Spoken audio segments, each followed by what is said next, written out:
and Christopher Reynolds Foundation. She's received numerous awards for her publications. So, I mean, as a son of Cuban immigrants and a scholar of Cuban history, it's been enlightening, if also for me personally, a little bit surreal experience reading Dr. Eckstein's book. The book lays bare the policy debates and decisions that have shaped the lives of my entire family, explaining in clear prose the implications of the United States government's preferential treatment of Cuban migrants in the more than 6 decades since the Cuban Revolution took power, while also highlighting the devastating double standards that led to repatriation, detention, and deportation for so many other migrants from across the hemisphere. And like other Cubans, my family received a host of benefits that were denied to other migrants. In late 1967, my teenage mother, her 2 younger siblings, and her parents traveled from a tiny town in eastern Cuba to Varadero, where they caught a US-funded freedom flight to Miami. They then went on to Boston, where other family members had already settled. And thanks to federal policy that privileged Cuban migrants, they were immediately able to secure state welfare support that helped them pay for groceries and rent on their tiny 1-bedroom apartment in Mission Hill. While my grandfather found work as a shoe shine and janitor, eventually working for decades, cleaning floors at Boston University Medical Center, which back in the 70s allowed my uncle to go there for free. So we have a BU connection. In 1970, at the age of 19, my father and his close friend fled Havana Bay in a makeshift raft that was made up of a couple of planks of wood, some rope, and an inflated tractor truck inner tube. 9 days later, his raft was discovered by a merchant marine ship somewhere off the coast of Key West. And his childhood friend, still weak from his time in the Cuban prison, didn't survive the trip. But after receiving treatment in a Navy hospital, my father was processed by the federally funded Cuban resettlement institution at La Casa de la Libertad. With the help of the US government, he received transportation to Boston, as well as housing support and help finding work. In the decades since, like so many other Cuban Americans, I've had numerous relatives that have been welcomed to the United States by the same government agencies that regularly detained and deported other migrants fleeing violence, natural disasters, poverty, and political authoritarianism. And it needs to be noted that the US Cold War policy in Latin America often added to the political violence, repression, and instability that led people to seek refuge in the United States. Nevertheless, my aunts and uncles that came during the 1980 Mariel boat lift, and my cousins that walked across the Mexican or Canadian border on foot were all immediately treated better than the Haitians or Mexicans or Salvadorans fleeing violence and poverty and seeking a home in the United States. Dr. Eckstein's latest book helps us understand both the causes and implications of this striking double standard, highlighting the combination of geopolitical, racist, and local level political dynamics that have until recently given Cubans exceptional privileges compared to other immigrants. So I urge you all to pick up the book. So please join me in welcoming Professor Susan Eckstein. Thank you. It's a delight to be here. One of my daughters actually went to Brown and loved it, of course, as every Brown student does. And she actually loved the Watson Institute too. So I have my own little personal connection here. But that introduction was quite incredible. He's the book. Just talk to him, you don't have to read it. I'm not sure, I think it doesn't come through, it's not dark enough, but okay. So what you see here is, it's a fascinating picture for anybody who knows anything that's going on.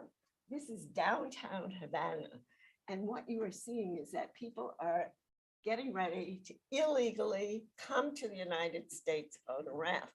And all these Cubans are watching it. So it was quite striking to me that that it's so well known what people was doing. It wasn't something that's secret, you know, that they were trying to come to the United States. I believe this was during the Clinton period when you had the so-called rafter crisis. Here's a rafter for you. So let me just quickly get going. And people should feel free, you know, to interrupt if you have particular questions or whatever. So here, I just, you really don't have, you can listen and not read it if you want, but I'm just sort of saying that what the book is about is sort of to kind of get a better sense of how to explain immigrant adaptation to the United States. A lot of the literature focuses on individual attributes, you know, education background, maybe race, etc. So that's sort of one possible explanation. Another is the timing of entry, in which certain opportunities either are there or not there, depending on when immigrants come. Do you come during a recession or expansion, etc. And then the other is the treatment that they get by the receiving government. And I'm focusing on the United States. And in fact, all too little, at least the sociological literature of immigration focuses on the role of the state and focuses much more on the role of the individual. So my argument has been that, in fact, the US government has treated different immigrant groups differently and unequally. And fortunate for the Cubans, they have been privileged over other immigrant groups. The book actually sort of starts with a vignette of a boat arriving with predominantly Haitians. It was a Haitian boat originating from Haiti. And they very nicely pick up some Cubans whose raft or whatever capsized. So they very generously take them onto their boat to bring them to the United States. They get to the United States, the US welcomes the Cubans and insists on the repatriation of the Haitians. And that really epitomizes a lot of the inequality in the treatment of immigrant groups. And in my book, I do discuss Haitians as well as Cubans, but I do not pretend to have the same knowledge about Cuba. I have really, as he had mentioned, I've written several books on Cuba, Cuban immigrants, et cetera. And so I'm building on a long history of understanding of Cuba. And I do not have, my discussion of Haitians is predominantly secondary sources. But in the book, I do really trace it under different administrations, how Cubans and Haitians were treated differently. So I do focus on periods primarily since 1959, which is the year of the Cuban Revolution. And I do actually go into greater depth starting with 1980, and since then with the so-called Mariel immigrants who came, but I do discuss the period from 59 to 1980 as well. And so I really try to look at what has happened under different administrations. And I started quite agnostically. I had not a clue where I was going with the book. I did remember sort of Elian Gonzalez. Those of you who are old enough might know in 2000, there was this little Cuban boy, a 6-year-old boy, who was like front page New York Times for about half a year. And the point was that he actually technically could have stayed here because he had landed in the United States, whereas another immigrant would have had no rights to stay. It became very controversial. His mother died on the boat coming to the US, and his parents were divorced, separated, and his father was in Cuba and wanted to reclaim his son. So it became extremely controversial. So that was 2000. So you can see this is an ongoing issue about the role of Cubans. So what I will be doing is discussing some of the unique entitlements that Cubans have gotten. And I have essentially, for those social scientists who want some analysis, I have a sort of path analysis to explain why it is that the Cubans have continued for over 50 years to be entitled to benefits that other immigrants have not. So I'll get into that later on. So background, context, before 1965, or at least in the 20th century, the US had an extremely racist immigration policy that there was a 3% of a quota of immigrants from any one country, depending, this is in the 1920s, US law, that they used an 1890 census as a basis to allot the maximum number who could come in from any country. And why in the 20s do they use the 1890 census rather than the 1920 census? Well, because between 1890 and the 1920, we had a lot of immigrants coming from Southern and Eastern Europe who at that time were dark, quote, dark. And so if you go back and you use the 1890 census, most immigrants came from Northern Northern Europe, and essentially were white, Aryan, whatever. So we had this racist policy implicit, it wasn't illegal, but it was designed to have this racial bias to who we let in. Well, it was generally consensus built up that this was extremely racist, particularly Cold War. The US was being held up as having been so racist in their policies. So in 1965, the US passes a new immigration law that actually remains in effect to this day. And what it did was to formally institute family and skills as the main bases for admission to the United States, not national origins, okay? And it was so-called preference system to first family and skills.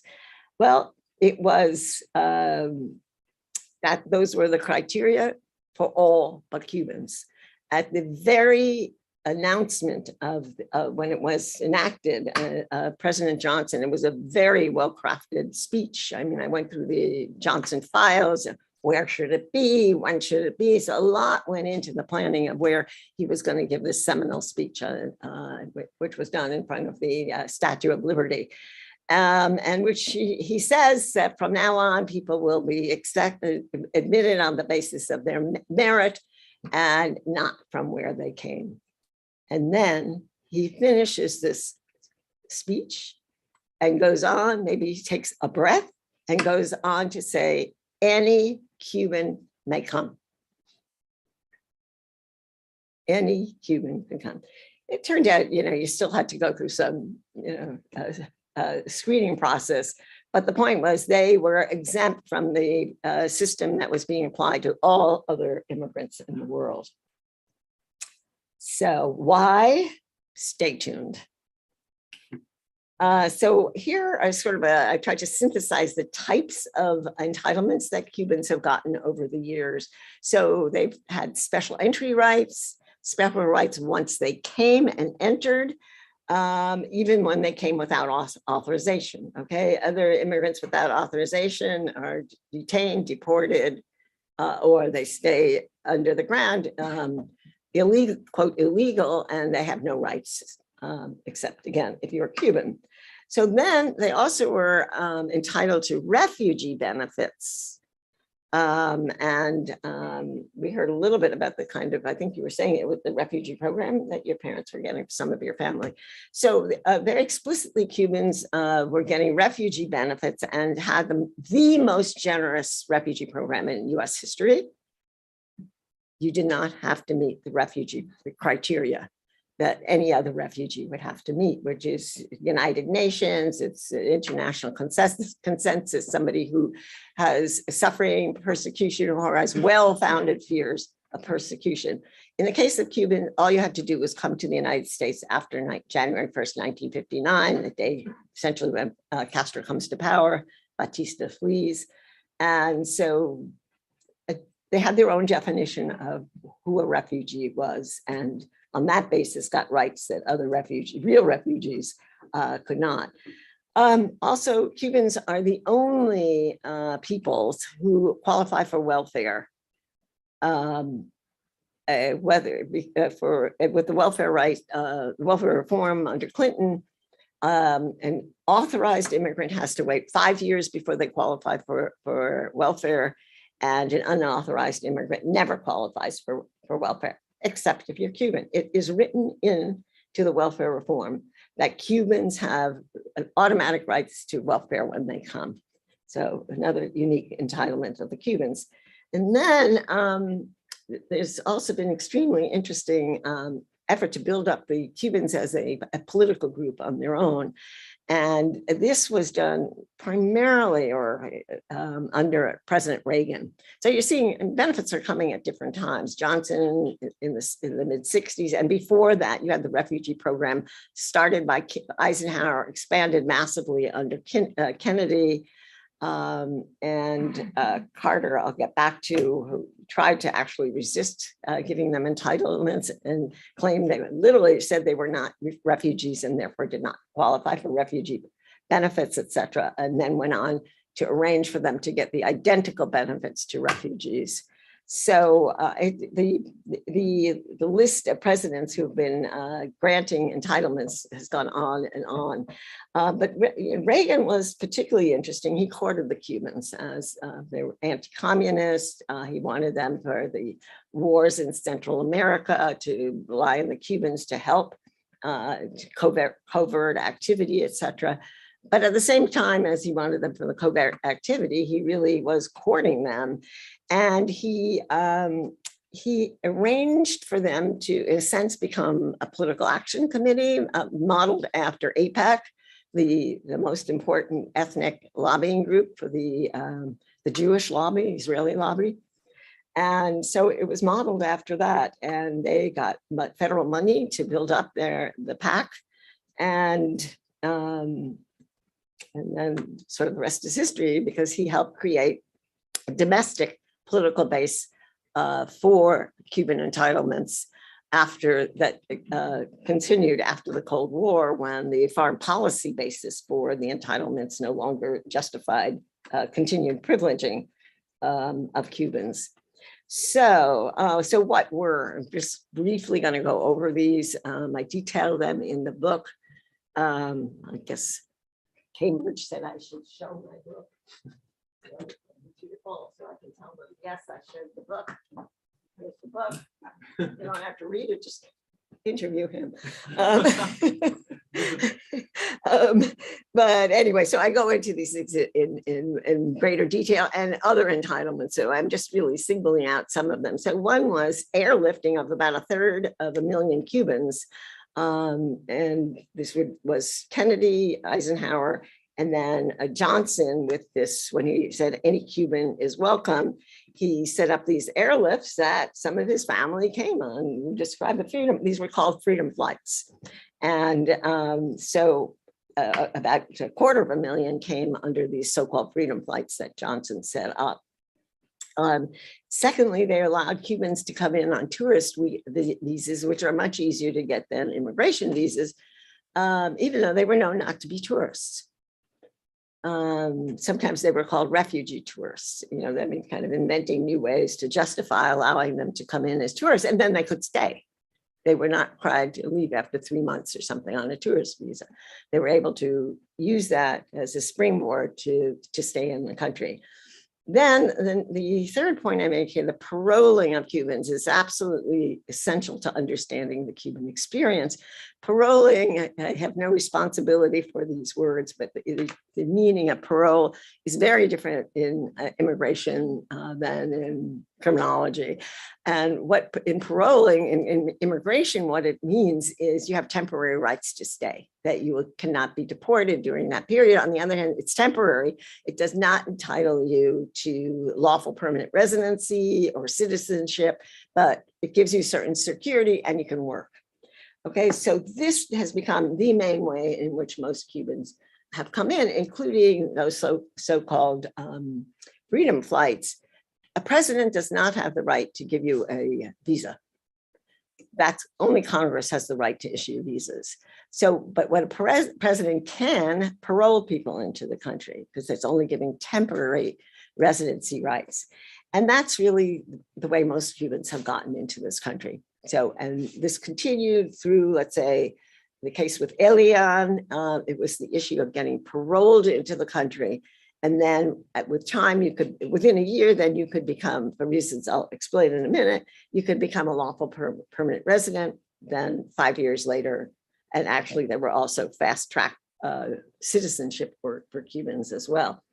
So the wet foot, dry foot policy that some of you may know about, which was sort of coined under the Clinton administration, it wasn't as new as it was made out to be. The wet foot part was new because that was the first time that Cubans were being rejected and sent back.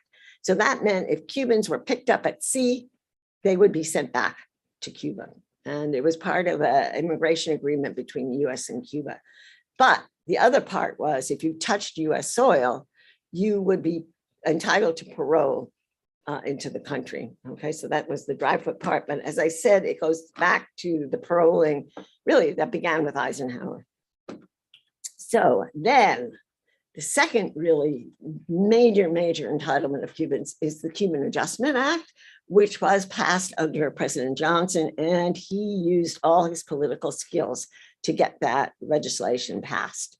There had been early efforts under Kennedy and didn't succeed, and it was just, he was a master politician, and he really put those skills to work to get the Cuban Adjustment Act passed. What was amazing about this law, well, first of all, what it does was allowed any Cuban who was here after 1 year to become a lawful permanent resident. And then that meant if you're a lawful permanent resident in 5 years, you could become a citizen. There was no end date to this law. Typically immigration laws have end dates. And I think Johnson knew what he was doing.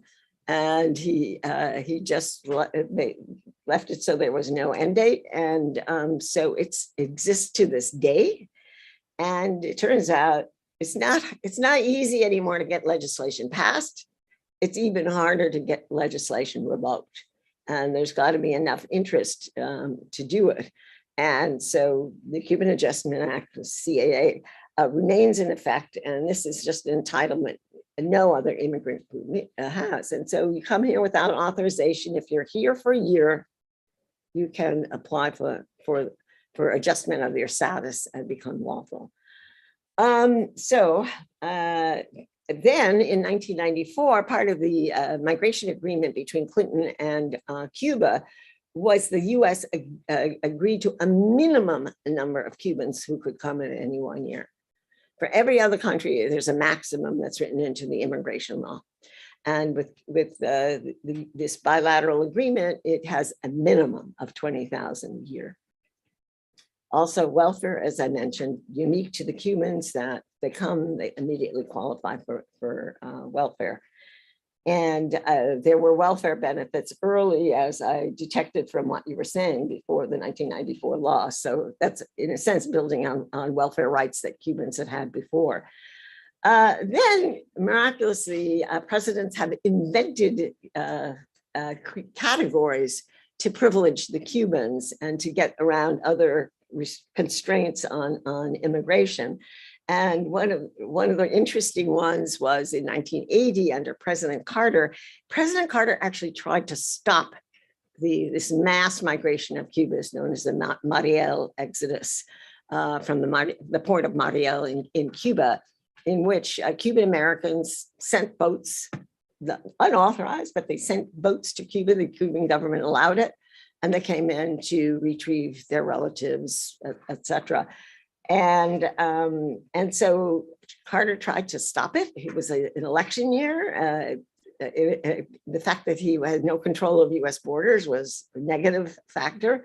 So he was really trying to keep the Cubans from coming in, but failed. And so we had one of the largest migrations, and maybe I think to that date, the largest migration in any single year. So 125,000 Cubans coming without authorization. And it even gets more complicated than that, because Castro took advantage of the opportunity to turn the whole Mariel exodus, rather than shame these people want to leave Cuba. He dumped onto the boats criminals, mental patients, etc., so that Cuba's problems became US problems, and it led to a lot of negative association with the Cuban immigrants who came that year. But anyway, so Carter tried to stop this mass migration and failed. And so lo and behold, what he then does, he now then provides a basis for them to be here legally and to qualify for refugee benefits, even though he says they are not refugees. So they are entitled to benefits as if they were refugees, according to a law that was passed in 1980. So it allowed him to say his ethical standard, they do not meet the refugee definition. He had just earlier that year passed the Refugee Act, which is our main refugee law to date. And the Cubans, the Mariels who were coming, did not meet it. They were not inherently, some of them might have, but the majority were not fleeing persecution and didn't have claims to realistic fears that they would be persecuted if they stayed. So anyway, as a consequence, the Mariels got access to the United States. They did not get legal rights to stay because Carter insisted they were not refugees. So then comes President Reagan, and he classifies the Mariels as refugees. And then that meant they could qualify for all sorts of entitlements, including citizenship as refugees. Clinton did something similar in 1994 because he's already worried about his reelection in 1996, doesn't want to have this uncontrolled migration. So he, benefiting from the Mariel experience, tries to keep him out of the United States. And so he sends them off to Guantanamo. And then what do you do with them once they're in Guantanamo, right? And they're rebelling. Cubans were used to just being admitted. So they're protesting, et cetera. And so what he finally does is, when the pressure of the media is away from the rafters who were coming in 1994, he reclassifies them now as Guantanamo entrants. And on that basis, they're admitted to the United States, and then they are able to become lawful permanent residents and later citizens. So these invented categories are ways to continue to extend entitlements to Cubans. So I alluded to before, they were admitted as refugees, even though, and with, as I said, the most generous refugee entitlements of any immigrant group historically in the US. But they were really imagined refugees because they did not meet the criteria, official criteria and internationally known criteria for refugee status. The other thing, going to point 9, is they were exempt from the kind of immigration restrictions that applied to other immigrant groups. So, for example, other lawful immigrants need to come into ports of entry, official ports of entry. There are certain ports that have that category. And if you don't come in through those ports, you are considered unauthorized immigrant. And the other thing is that our preference system has certain criteria. I'm sorry, you can't say that, for example, you had to meet certain labor criteria, that you filled a demand in the United States so that there wouldn't be new competition for jobs. And there were a few other kinds of criteria. The Cubans were exempt from those. They could just come, okay? So again, and this continues through the 90s, that these kinds of exemptions from the immigration laws apply. So along comes President Obama. And he is, I'm going to say for now, I am here in, let's say, March 2017, okay? January 12th, 1917, this is Obama's last full week in office. He ends Cubans' right to parole. He does some other entitlements too. I talk about in the book about the medical professional parole program. For reasons of time, I'm not going to talk about it, but you're welcome to ask me questions if you want. And so it seems like Cuban immigration privileging as we knew it for half a century has ended. Now, he never ends all the entitlements, okay? So some of the ones that are continued is this minimum of 20,000 immigrants, legal immigrants a year, affect Cuban family reunification program, which was introduced under Bush II, and that allowed Cubans to come in. A family in the United States could claim them to come in and be here before they got their place in the immigration queue to get into the country. So they kind of skipped ahead of everybody else to be able to get into the country. And he also kept the Cuban Adjustment Act in place, which meant that any Cuban who was here for a year and a day would be able to apply for lawful permanent residency with its path to citizenship. He kept that because he had no control over Congress. And it's also his last full week in office, but there's no way he could have gotten it rescinded. So that important entitlement remains, and that actually has a lingering effect to this date. So in fact, so then comes Trump. And so, I mean, one of the interesting things is that these entitlements are pan-partisan. They're Republicans and Democrats that are doing it. So it's Obama, Democrat, then comes Trump, you know, wrote his claim to fame was anti-immigration. And he actually did not spare the Cubans, which was kind of interesting because, you know, he was allied with the Cubans in Miami, but at any rate, he had that consistency. And so what he did is he made it more difficult for Cubans to come. One thing he did was he closed the embassy in Havana, which made it very difficult to get a visa to get into the United States. So he really closed down lawful immigration. So even though he didn't end that bilateral agreement that Clinton signed in 1994 to allow a minimum of 20,000, he just didn't honor the agreement.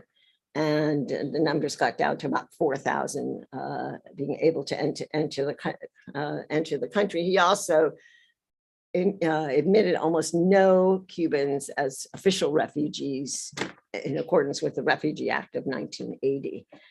So, and if that were not enough, he also increases deportations of Cubans and detention of Cubans. Well, it sounds like the Cubans are now, after half a century, being treated more like other immigrant groups. Well, that's why I say that's not 2017, I'm now up to 2020. And it seems like I'm talking about history that Cuban privileging has ended. But things, let me just go over some very interesting exclusionary policies towards Cubans and other immigrants that occurred. So what he did was he also outsourced and offshored immigration exclusion of Cubans and other immigrants. So he relied heavily on Mexico. First, there was a meter-in system, which meant that at border cities, they would limit the number of Cubans who would be admitted to the United States, and very few typically were admitted. And so that meant you couldn't come in to claim rights to stay. And I should say, after President Obama ended the parole system, Cubans, and a lot of my book is on sort of society versus the state, not just state determination. And also it becomes transnational, these societal forces. But Cubans weren't taking no for an answer when they lost their parole rights. They found a new way to come into the United States, namely claiming asylum. And while we have a lot of people trying to claim asylum, especially from Central America, if you follow the issues in the press, but it turns out Cubans have a unique way to get around the constraints that other asylum seekers face. So if you can get into the US, it's very hard to get asylum in less than a year. There's a lot of bureaucratic work behind it. So no problem if you're a Cuban. If you're here for a year and you haven't gotten asylum or your case hasn't come up, you go and you claim adjustment under the Cuban Adjustment Act. And so the rates of Cuban immigration, unauthorized immigration to the United States, are now soaring, way more actually than was the case when Obama put the policy, restricted parole. So now there are almost 200, the fiscal year hasn't ended. There are almost 200,000 Cubans coming in, unauthorized, claiming rights to asylum and basically getting it because their cases don't come up. So they're in a unique case. The others continue to be unauthorized to claim asylum until their cases come up. And I think also when cases come up, the Cubans have a higher probability of being granted asylum. So the other thing that happened, and the US is really relying on Mexico more and more, and it's pushing Mexico to to be the lackey and to do the work that the US can't do, is not successful in doing. So it's got pressured Mexico now to start detaining and deporting Cubans that they had not done before, and increasing military assistance to Mexico, which actually historically had a very, since the revolution, had a much weaker military than other Latin American countries. And now the US is helping to build up the Mexican military to not to fight foreign wars, but to fight immigration to the United States. The other thing that the US did, and Trump in particular did, was to sign so-called safe third country agreements with Central American countries. And what these agreements are is that, and most immigrants, most unauthorized immigrants who've been coming to the United States since 1994 under Clinton, when he put through the wet foot, dry foot policy, there's been a lot of policing by the US Coast Guard of the Florida Straits. So it's become more and more difficult to immigrate by sea, even though it's 90 miles away. And instead, what they're doing is they're joining this trek. Initially, it was from Ecuador. Now it's Nicaragua is letting them in, so it's shortened the trek, but it is under horrific conditions. They are robbed, they are raped, they are, it's just, you would not wish it on anybody to have to suffer through what they go through to get here. But the main immigration now is by land. But sea immigration has also picked up despite this policing. I mean, the Cuban economy is just gone, has tanked. And so by now it's a social movement, if you will, because most Cubans know people in the United States who can help them adapt, help them find jobs, shelter, etc. And it's almost not even immigrating, just moving. The idea. So, I mean, Cubans are just trying to find, particularly the younger Cubans who see no future in Cuba, are just, it's a mass movement, I would argue, of immigration at this point. And it's really society transnationally undermining state policies to Cubans' advantage. And then they get here and they continue to have this privileged entry that no other unauthorized immigrants have. So Biden has really not done very much. In fact, he's been criticized for continuing the Trump policies. He sort of softened that a bit more recently. And he just recently has opened up the embassy in Cuba again, so that now you can start applying for visas in Cuba. So he's trying to build up lawful immigration that Trump had really reined in. The lawful immigration has really not been more than 20,000. So that's the minimum that the US agreed to accept, and it's more or less kept it at that category. So I think we will be seeing more lawful immigration, but I don't see a major change in policy. And I think most Cubans will be coming without authorization, which is witnessed by this horrific increase in immigration just every month. When I look at the figures, they go up and up and up. So in fact, here I said 79,000. Well, the most recent data that I was reading, including on the train coming here, was it's up to about 100,000 more than 100,000 more than that. So it's a massive increase. So I think I've really elaborated on most of the things. Some of you who you're following immigration policy, and not specifically Cuban, you might be concerned about Title 42, which you may have read about in the papers, which was introduced by Trump under the pandemic, really using the pandemic as an excuse from keeping immigrants from coming, saying for health reasons they won't be allowed into the country. And actually, it has not really been applied to Cubans. So again, informally, Cubans are getting entitlements that others have not.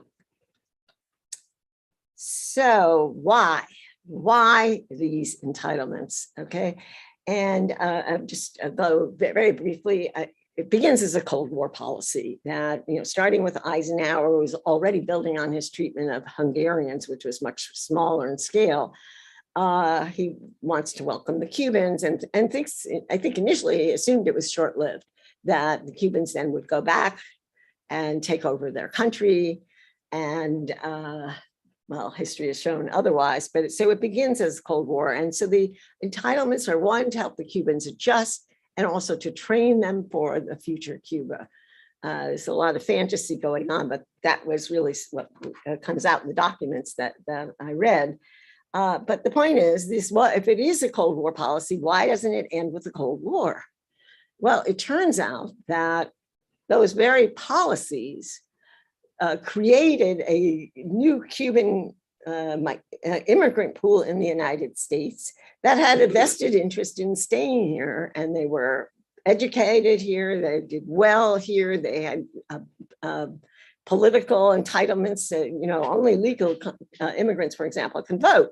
So the Cubans very early had political as well as economic and social entitlements that other immigrants did. So the net effect of these earlier entitlements was to build up a domestic constituency among the Cuban Americans themselves to press for the continued privileging of Cubans. And there are different kind of pillars of that. One is the vote. Second is the fact that they happen, related to that, they happen to settle in the largest so-called swing state of Florida. And then the number of votes, electoral college votes, in 1960 was 10. And now it's, I think, 29, and I think it's supposed to go up, I think, shortly. So this is a massive increase in importance of Florida in national politics. And since it's supposedly a swing state, neither Democratic candidates nor Republican ones write the Cubans off. And so they each are trying to court the Cuban vote and give them entitlements so that to win over their votes. So it is what I call sort of path dependent. And in line with that argument, I show in the book that when there were efforts to deny entitlements to the Cubans, it didn't last. So like Carter really tried to end it, and he wound up extending new entitlements into more Cubans.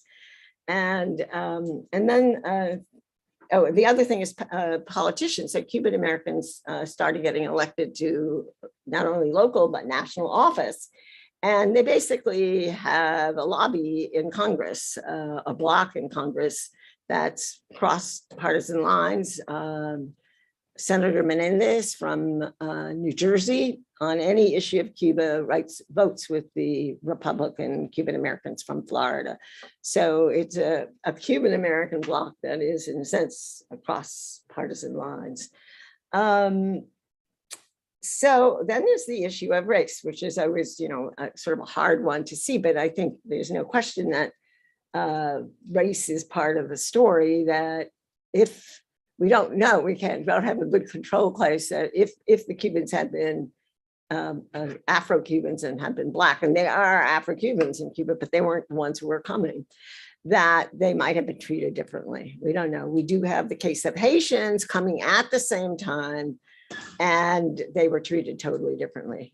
During the Cold War, the argument could be made that president of Haiti was allied with the United States, and unlike, Castro aligning with the Soviet Union.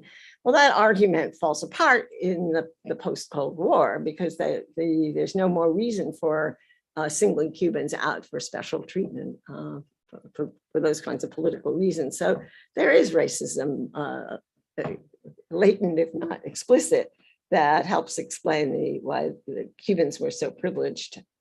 And I've already discussed it. I want to go on and give you, I think for purposes of time, why don't I stop here? And this is the path-dependent argument that I've been talking about as we went along, that helps explain why the continued privileging of Cubans. So I'll stop there. Criticisms, questions, everybody had.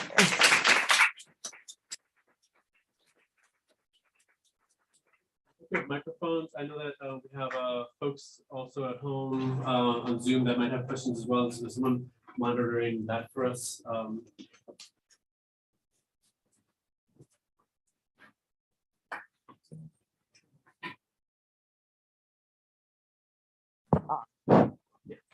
Thank you very much for your talk.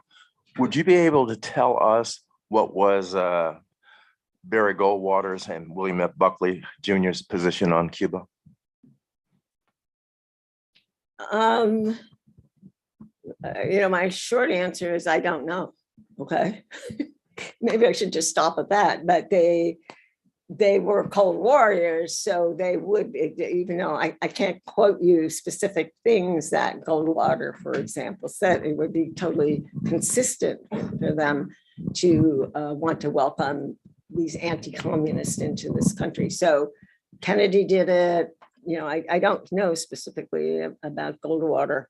He didn't win, but I don't think there was opposition to privileging the Cubans in the context of the Cold War. It became very difficult because actually, it's a sense in the talk, that there's resentment among the African Americans in Miami to letting all these new Cubans into the country, taking the jobs away from them, et cetera. But it was a hard thing to sell in the Cold War. That in some sense, the African-American leaders were very polite about the whole issue of the refugees. So I just have to imagine, and you may have a particular reason for asking, but and this was not an era where there was that much immigration in general, where now, let's say you have Republicans who are really anti-immigration. It was a different time. It was still before the 1965 Immigration Act. So most immigrants really were from Europe. So I don't know if you had a particular reason for asking. Only in terms of popular sentiment, because I was young during that era, but I don't remember any television programs like Face the Nation or whatever, where they really kind of discussed this particular issue through. And that's why I was asking. You do not remember? I don't remember. Yeah, I think the idea, the anti-communism just took over everything. But interesting. Thank you very much.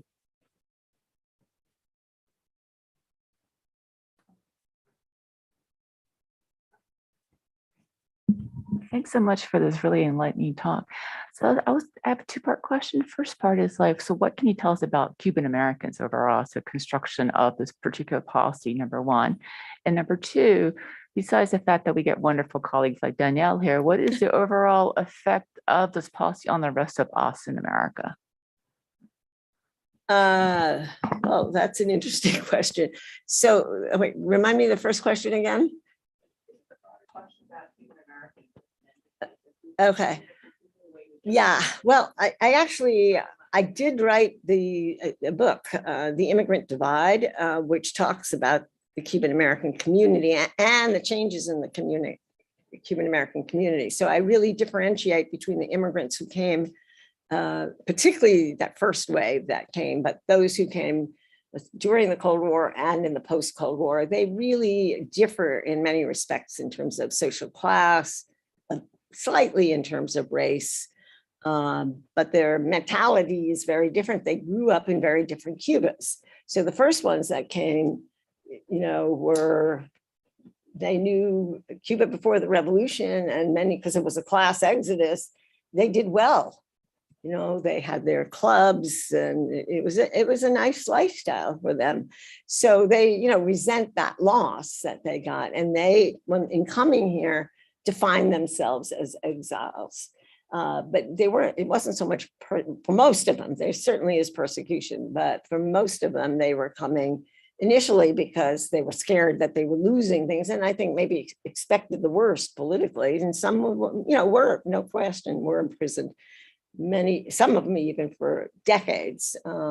So there is a span of how Cubans have been treated in Cuba trying to leave.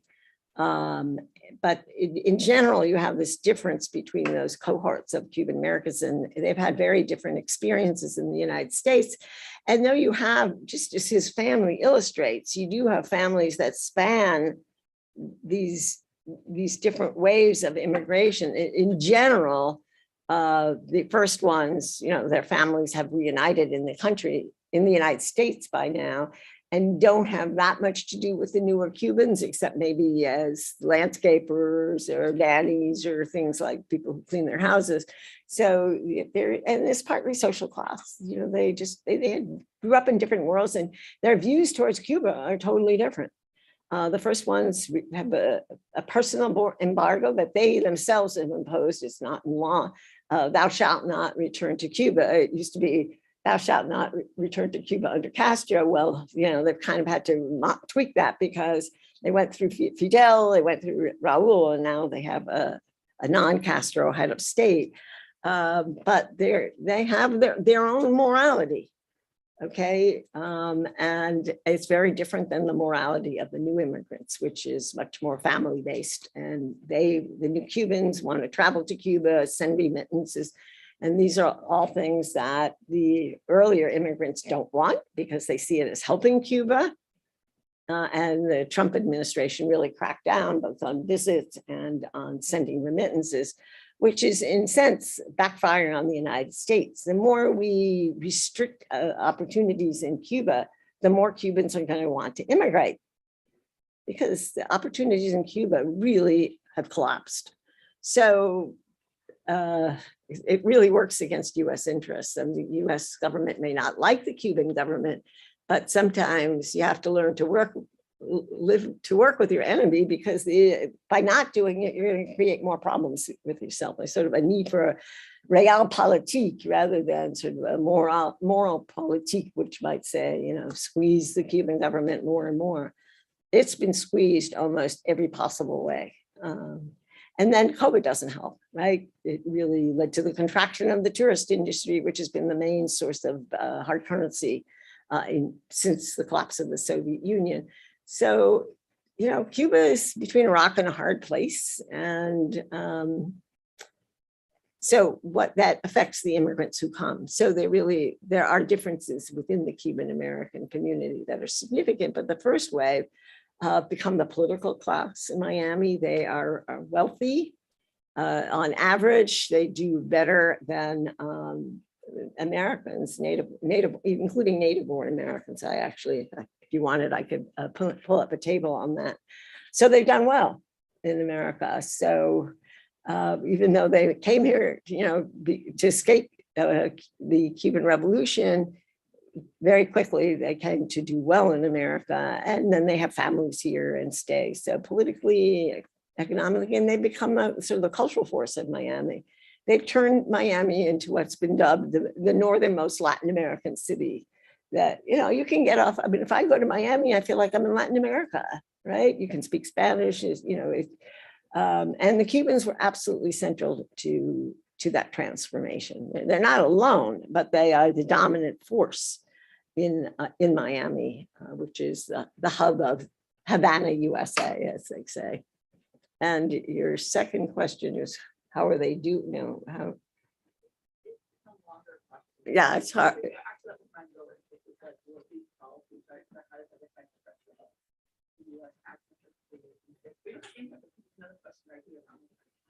Okay.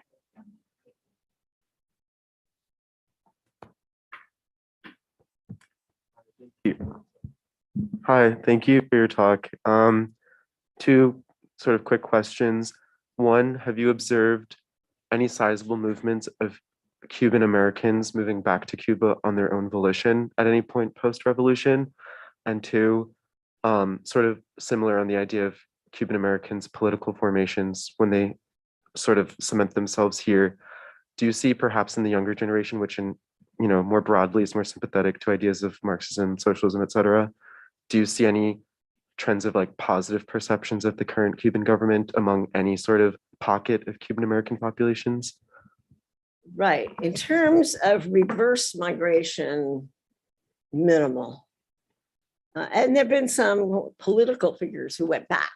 And one his name is escaping me right now, but he had been in prison in Cuba for 20 years, was let out, came to the US and actually returned to Cuba. And, you know, I think he went back, obviously, because he thought he had better political prospects in Cuba. But, you know, by now, life in Cuba is really hard.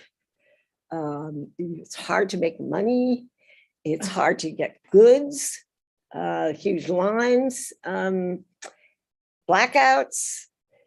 it's not something that's going to drive people to reverse migration. Maybe if when opportunities do open up, you have to assume maybe at some time they will, then you might see some going back. Some who may, thought they were coming to the United States, the streets are paved with gold, and they're finding, it's very expensive living in the United States and things like that. So you can imagine some going back, and particularly, for different reasons, but the new immigrants, I don't think they're that tied down to the United States. First of all, they're young, they don't have families here yet that would tie them to the United States. So if they saw better opportunities, they might go back. It's become very fluid among the new immigrants.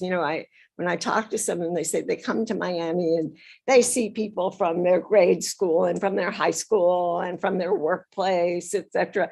It makes the move very easy in a sense. It's not this dramatic immigration move. You're just almost relocating.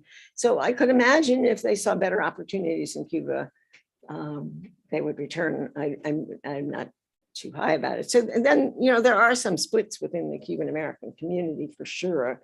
The Cuban politics is dominated by the earliest wave of Cuban immigrants and their children.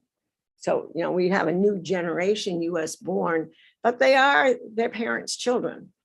And so, yes, they're exposed to US media, to US schools, particularly those who stay in Miami, go to school, college in Miami, and they're living in that Miami Cuban American exile dominated environment. And so, maybe a different shade of gray, if you will, or different, but, they see their future still tied with, obviously with some exceptions.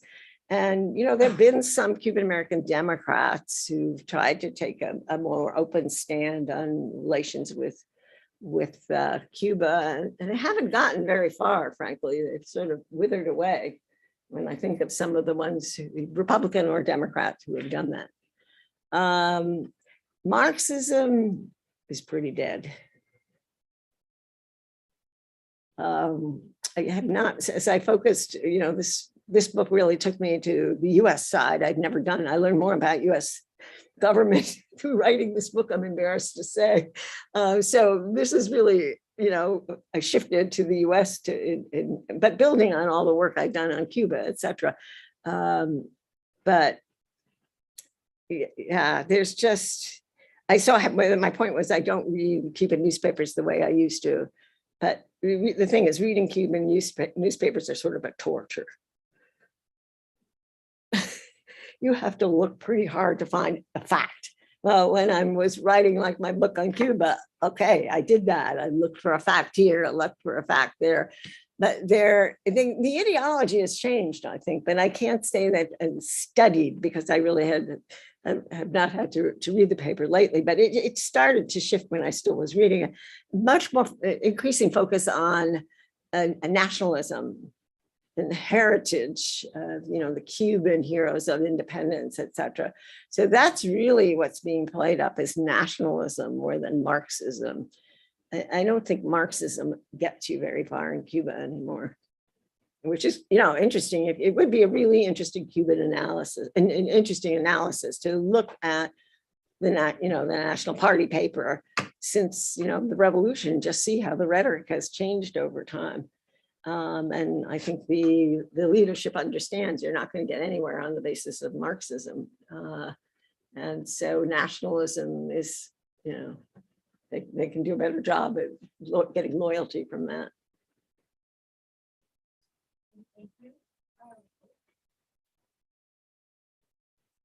There we go.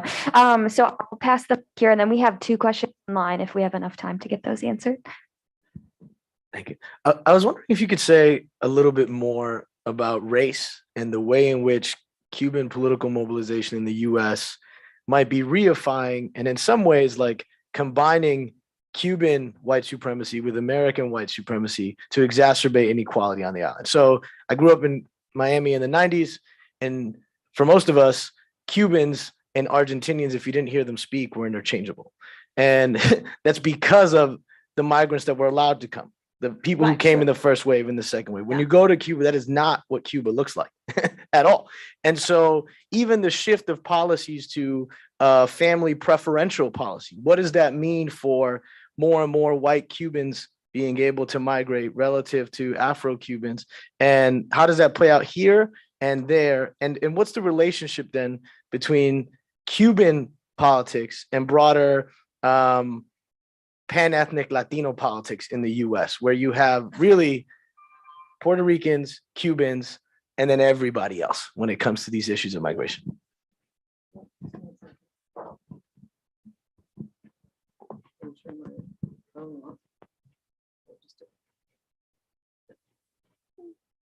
No, I can't turn it off. It doesn't want to go off.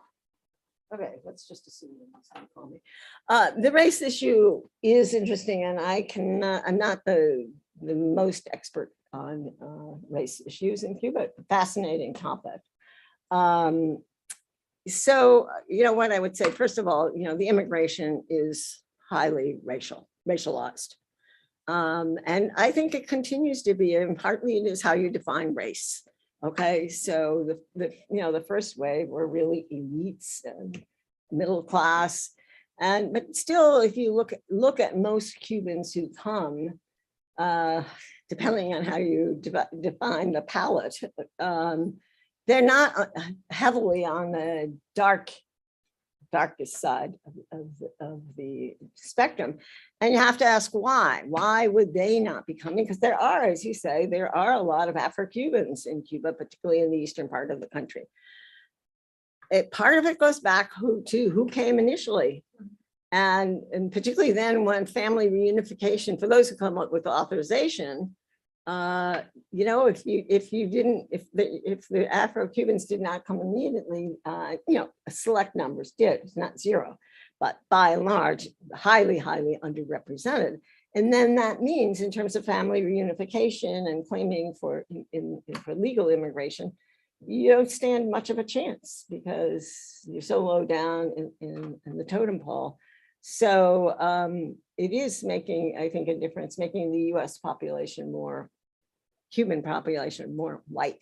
But, the elite probably don't think they're white enough, and so they start, the Mariel exodus was defined as, it's just a dark, new immigrants from Cuba.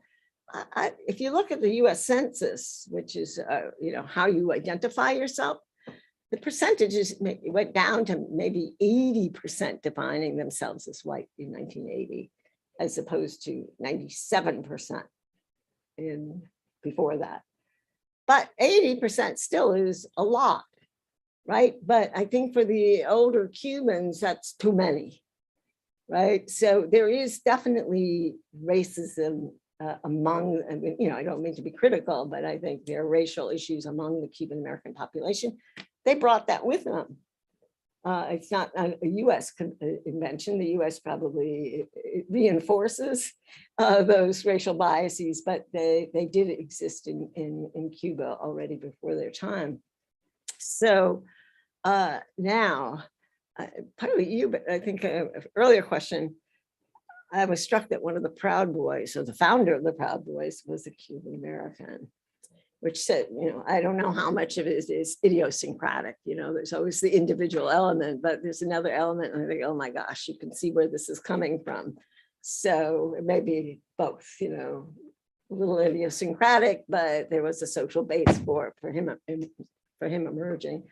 So the other things, I don't know, and you may know more from your experience in Miami or elsewhere, there's not that much of alliances between Cubans and other Latinx, Latini, there's the latest one I saw to get around these issues of Latinx, Latin, etc. So Latinis, that there is not that much unity. Again, it's not zero, but the Cubans partly, they see themselves as different and they live among themselves. They live, many of them, particularly the older ones, live in the highly Cuban American communities. A bit less so, I think, with some of the newer immigrants, but still So I see the Cuban identity still is very strong, particularly among those who are politically active. So a lot of the newer immigrants are not politically active. Maybe they will be, but they grew up in a Cuba without real politics other than official kinds of politics. So I don't know. I mean, when I started to look at the background of politicians, I didn't do a complete sampling. I never found anybody who came 1980 or since. So at least to date, they are not becoming politically active, or at least in those kinds of politics. So it's a very interesting thing. You would think there would be some fluidity with other immigrant groups that will change this, and partly maybe take racial tones to it. But so far, the white supremacy thing seems to be stronger than the pro-black kind of movements. Interesting question. We have time for a couple of questions from the online. Yeah, if you do, Susan. Do you have time for 2 more questions? I have nothing to do. Okay, Nothing to do but perfect. talk. Wonderful. So one of our participants online would like to know if you came across Iranian migrants and or foreign policy in Iran after or during your research. Do you know if there's any connections between the Cuban and Iranian story in the late 20th century? No, I mean, I don't know, and I'm happy to learn. But I mean, I'm not sure exactly what they're referring to. I mean, there were third world solidarity types of things. I don't know if that's what they're getting at, or just, because both are enemies of the United States, so there's some solidarity. But I don't see it as the Iranians as a big force in Cuba. Awesome. Thank you. And then our second question, they said, hello. They said, thank you so much for coming to speak. This individual grew up in Miami, surrounded by Cuban friends in a time of changing politics in the city in that group. They said many Cubans they knew moved from Democratic to Republican alignment, and they wonder if you can speak about how politics alignment in the early days of their immigration may have changed. No, that's really interesting. And in my book on Cuban immigrants, the immigrant divide, I do go into that particular issue. And so, Americans think, oh, the Cubans are conservative, so of course they're aligned with the Republicans. But it is true, the first Cubans who came here that went into politics went into the Democratic Party. So Lincoln Diaz-Balart, who is the older brother of Mario Diaz-Balart, who is a congressperson now in South Florida. Lincoln was the first, preceded him, his older brother, and he, who was, shares all these views on Cuba, et cetera, with all the other members of Congress who are Cuban American. Well, he entered politics as a Democrat at the same time as, let's say, Bob Menendez in New Jersey, which was the second largest Cuban American enclave initially, went into the Democratic Party. Well, how come? They share the same views. Why did one become a Republican and one become a Democrat? Well, one was located in Florida and one was located in New Jersey. Northern New Jersey, it's dominated by the Democratic Party, so instrumental. And so, as I said, on anything related to Cuba, Menendez votes with the South Florida Republican members of Congress.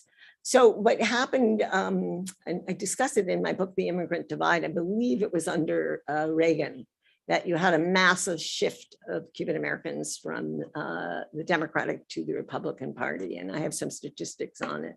So it was strategic, they were courted by the Reagan administration. And so they shifted to the Republican Party. So a lot of politics is just instrumental. I don't think they had an aha moment in changing their ideologies. And also the most concern to them was Cuban issues. So those just went with them if they went to the Republican Party. And they are shifting, actually. If you look at recent periods, I actually thought that the Cuban American community was becoming more democratic, because almost half of them voted for Obama in Miami, and and about the same number, I think even slightly more, voted for Hillary. And, at first I thought it was an Obama effect, that he's just exceptional. But it went through with Hillary as well. But then since then, the Republicans have gotten an increasingly larger vote again of the Cuban American vote. So it's not stable in that sense in terms of party loyalty. And I guess partly it depends on the issues, so who's courting them and how. The Republicans also got this musician, somebody from Miami, helped me, it begins with an Ovalo. He immigrated a few years, maybe right now, more than a few years ago from Cuba, Otavalo, something like that. I've got it written, yes.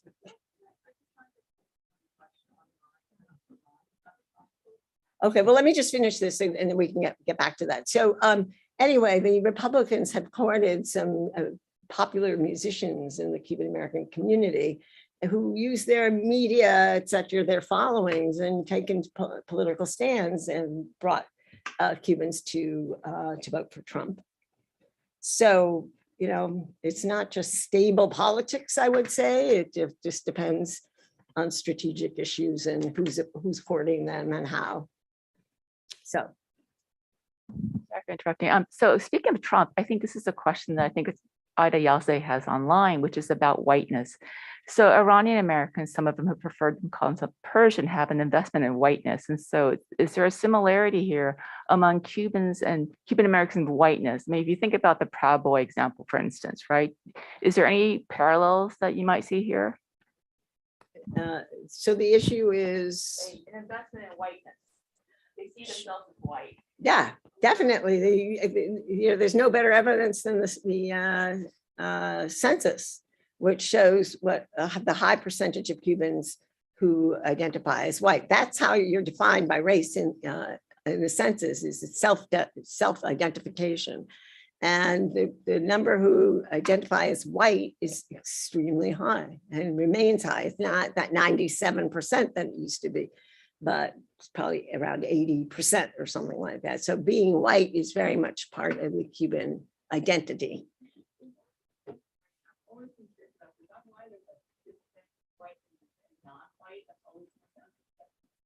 In particular that was created, or is that, I am sorry to say I'm not a historian of the census, so I can't. That was before.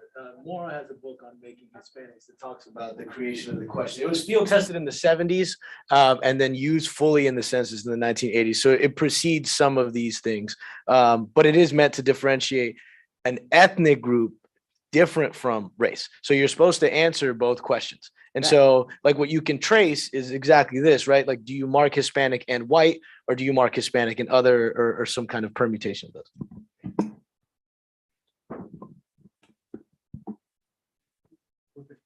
Any other questions? I know we're supposed to be out of here. Okay, there's one more or no? Okay, all right. Well, all right, then I want to, if you could join me in thanking Professor Eckstein for coming today. Thank you very much. I want to add my thanks to you for coming and starting up our series at CLACS with a very timely discussion on migration, as last week's events have shown that, the issues are on our doorsteps in a very dramatic way. So I really appreciate this talk. I want to thank Danielle for anchoring this discussion and sharing, very generously sharing your own personal history that really helped to set the stage for the book and to bring this topic alive, bring it down to the individual level. And I want to thank you all for coming, those of you online and those of you in person. It's really wonderful to actually have people in a room to be able to connect. So I would invite you as much as you can and are able to please come and attend our events in person. I just want to leave you with the next event on our list. It's next Tuesday, the 27th, and it's a talk by Pedro Dalbo, one from the Department of Economics, one of our affiliated faculty members. And his talk is on the economic outcomes of native groups in Argentina. And it's in the long conference room, the Leon conference room next door. And it's fully in person. So really looking forward to seeing those of you who can make it. And again, thank you so very much, Thank you, Professor Patsy, for all Exton. your work. Thank you.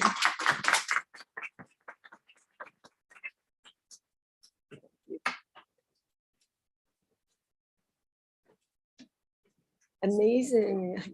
I feel like you're the book.